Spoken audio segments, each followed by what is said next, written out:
80 rokov nejaká technológia, že až teraz sa začala nejakým spôsobom žiť. Akože... To bude vidno aj na videu lepšie. No, možno to dneska máš plno plastových nejakých blbostí, tak toto sa aj kvôli tomu... Takže budeme zasierať planetu ďalšími plastami. Akurát to chcem povedať, že toto keď sa uchytí, tak budeme mať ešte viacej plastov, jak sme mali. Vytlačíme si tie igelitové tašky. Čo som sa chcel Dajú sa tlačiť igelitové tašky? No rozmere 20x20 možno aj... Ale na tú stavu zase možno, že ani nie, lebo keď zoberieš, že kopec ľudí zoberie plastu, musím si ďalkový ovládač. Kúpi sa tam nejaká ptákovina, už nežneš druhú, tak kúpiš nový ďalkový ovládač. Alebo kúpiš rovno nový televízor. Nejakú blbosť, tak... Alebo nový televízor, ne? Čínske deti nebudú mať čo žrať. Áno. Keď budeme opravovať veci. A nie, že si videl toho Číňana, čo stáva domy, ktorý ide tlačiarňou, normálne má takú onu, má autole, a to takto to lepí a stáva domy. No konečne to vyzerá trošku slubne. No, že najprv dokončí jedno a potom... A to Ruky. ruky. Jeden taký dobrý robot, koľko máš nepodajú? Za normálnych okolností, keď to tlačeno nehýbem, je stabilná, nie ako dneska, že som ju vozil po bratislavskej premávke. A keď mám hlavne drivere dobre na nejakom Linuxe alebo na nejakom normálnom 30-bitom Windows XP, to je také ideálne na to. No paradoxne tieto open sourceové veci, chlapci, napríklad tento slicer, keď som ho sa snažil kompilovať na nejakom novšom Linuxe, takže potrebuje Perl, ktorý je menej ako 5.16, hej. Čiže musíš tam dať čo najstaršie veci, aby to ako tak fungovalo. Aj tie ovládače sú asi najodladnejšie proste na nejakom XP alebo 7, keď sa omutuje. Vyplne. To je divno, lebo však na taký Windows už nemáš support. No nemáš, ale open sourceáci na to stále robia, takže... Ale možno, že už na to nie sú ani víry, vieš? Na to už nie sú možno ani víry, hej. No, taký terorista do takej detskej hračky mi tam zamontuje bombu. Som taký tvořili tie izraelské telefóny. No vidíš, ale toto máš, keď si stiahneš model z internetu a vytlačíš si, tak vieš, že to je open source, nemáš zabudovanú v nejakom ďalkom ovládači bombu. Minule som videl, že aj v telefóne Windows XP sa dá zapnúť. Áno? Myslím, že na novom Apple to urobili, nie? No najvyšší čas? No. Však ako posledný dobrý operačný systém od Windows. To z Microsoftu. Na iPhone, no. Na iPhone To sú urobili? Windows XP. Windows XP pustili. Na Apple. iPhone Máte 6 emulátor HD, dali? No. iPhone 6, no. čo máš vlastne v nových bateriách. Už nám to tlačí? Asi zistili, že potrebujú nejaký poradný operačný systém na tom iPhone. Momentálne máme vytlačených 19-20% z tohto predmetu, ne? Za 4 minúty. Nevypadá to tak. No 3-minútové video mám zatiaľ. Áno? A už máš plný telefón. Beží ti tam Windows XP? Včera som to hackol. Ale tieto, že ja som si o tom čítal, že technológie z 80 rokov a že už teraz to nejako ubytujú. Presne tak, je to aj v ešte jednej prezentácii, čo tu mám. 29. Tam to presne píšu chlapci, že v 80 rokoch to cca. Za také ovládače idú iba na patent, že kvôli tomu sa to vlastne mohlo rozšíriť do open source, že akože... Však jak začal 3D software, tak hneď museli vymýšľať aj 3D printy, ne? A dildov. A dildov. Ale tak si zober, že si vytlačíš akékoľvek zakrývenie chceš? Tak sa celé to ešte posunuje. Ale nie je to fascinujúce, ak nie ten pornopriemysel financoval Čiže v 80. roku, toto je Fused Deposition Modeling, sa objavil, to je vlastne tento typ tlačiarní, ale neprečítame si tam, hej? To už musí úplne doplniť. No, A niektorí ešte nežili. Niektorí ešte nežili to takto. Tu máš. Jeden tlačený má že čo to... A nie, ono sa to celé nejako posunulo. Dokurvilo sa to. Ale funguje tlačer. Hej, nefunguje printer, ale teda nefunguje projektor, ale funguje printer. No, potom si to nemal hýbať. No, vidíš, toto už je čítal. Čiže to sú tie Selective Laser Sintering, to je to zapíkanie kvázi laseru po vrstvách. A Fused Deposition Modeling je vlastne toto, čo tu vidíte, hej. Že sa vlepia tie vrstvy jednotlivé na seba. Hej, to bola jedna z tých prvých, že vlastne bola nejaká tekutina kváru, hej? A boli dva lasery, rovno na seba, a tamto sa stretli, tak tam to zapíklo, takže keď to vyvíjali, tak tam vlastne zostalo to, čo tu má ten model, hej? Minimálne rýchlejšie. Je to drahšie a neviem ako to je s odpadom pri tej technológii. Lebo toto je takmer bez odpadu, je to keď si to nastojíš poriadne ten príklad. Na rozdiel od tohto, čo tu vidíte, tie zgužovance, ktoré sú ekologicky recyklovateľné v rámci PLA. No neviem si predstaviť, že by si chodil za kladkom a dvoma laserami. No.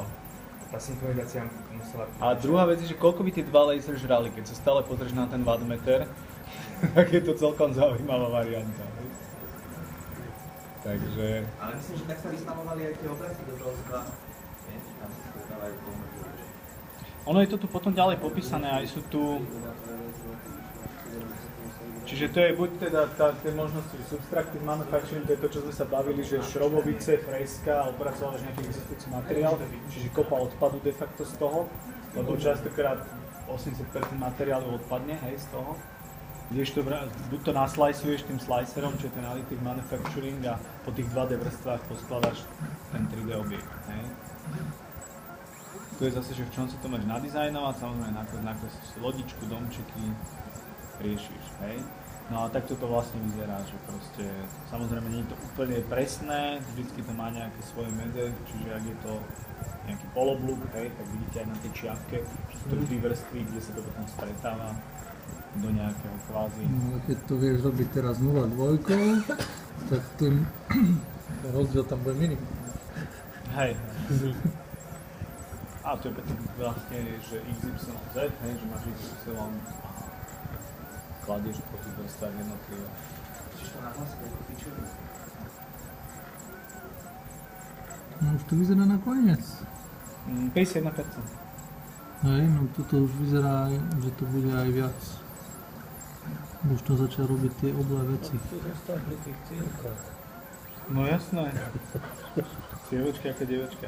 Potom sú tu nejaké fotopolyméry ako ďalšia nejaká možnosť tlačenia. Hej. A potom je ten DLT a teraz najnovšie HPčko myslelo, že Multijet Fusion sa to. No, to som čítal.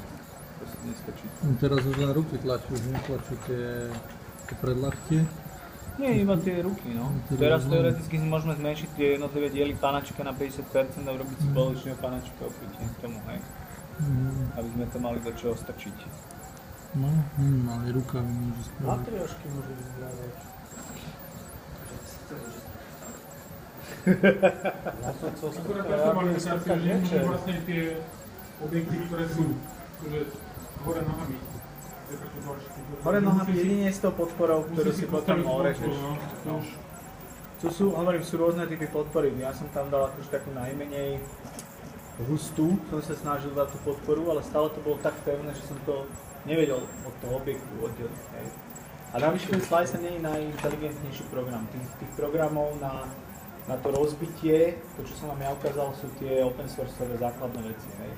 Ale ja mám potom v tej mojej prezentácii, čo vám pošlem, tam sú linky aj na nejaké ďalšie softvery. Hej. Tu som vlastne chcel hovoriť trošku o tých typoch tlačiarní. Počujem vám Čo je to otázku, môžem? STL, hej. Takú technickú. Ale musel si to robiť v angličtine. No musel, jasné.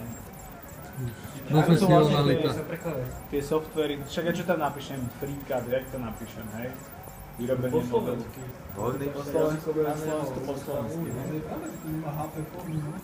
Čiže napríklad ďalší je taký, robí to nejaká nemecká firma, volá sa to Repetierhost a Cura Slicer, to má v sebe, tak môžeš si nakrájať Cura. A to som mal po slovensky napísať. To je, akože je to nejaký downloadovateľný balík, ale nie je to open source. Čiže bežíte na tom, na čo to tá firma dodá. Títo chlapci najčastejšie to robia tak, že k tomuto printeru si ešte kúpia nejaké Raspberry Pi, ktorému pripájajú ešte kameru a potom proste z roboty alebo od niekiaľ z reštaurácie, keď sedia s frajerkou, tak sa pozerajú cez Raspberry Pi na kameru, to majú tým pádom na Ethernete, riadia to priamo cez vlastne plnohodnotný počítač, čo je Raspberry Pi, na rozdiel od tohto Windowsu. A to Elitebooku vedia to mať vlastne pripojené na net alebo na Wi-Fi, na hoci čo na čo je pripojené to Raspberry Pi. Keď ale to môže aj takto, lebo si ho otočíš tak, aby to kameru... Áno, no, tak potrebujem dlhší kábel, mám tu krátky kábel. A napriek tomu, že krátky kábel, aspoň nemám driver. Sorry, čau.